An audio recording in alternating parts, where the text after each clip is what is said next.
नील गगन में उड़त देखली लाल ध्वजा बजरंगी के। नील गगन में उड़त देखली लाल ध्वजा बजरंगी के। कौना कर में गदा बिराजे, कौना कर में गदा बिराजे, कौना कर में पर्वत, कौना कर में पर्वत। नील गगन में उड़त देखली लाल ध्वजा बजरंगी के। नील गगन में उड़त देखली लाल ध्वजा बजरंगी के।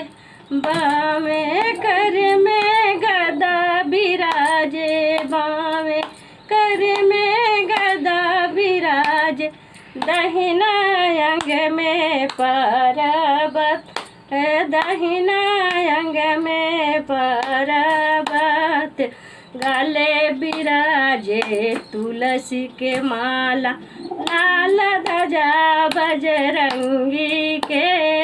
गले बिराजे तुलसी के माला, लाल ध्वजा बजरंगी के।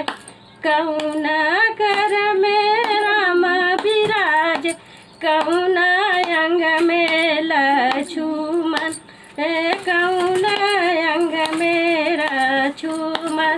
कहाँ बिराजे सीता मैया, लाल ध्वजा बजरंगी के। कहाँ बिराजे सीता मैया, लाल ध्वजा बजरंगी के। बामे कर में राम बिराजे, बामे अंग में राम बिराजे, दहिने अंग में लक्ष्मण, दहिने अंग में लक्ष्मण। हृदय बिराजे सीता मैया, लाल ध्वजा बजरंगी के। हृदय बिराजे सीता मैया, लाल ध्वजा बजरंगी के।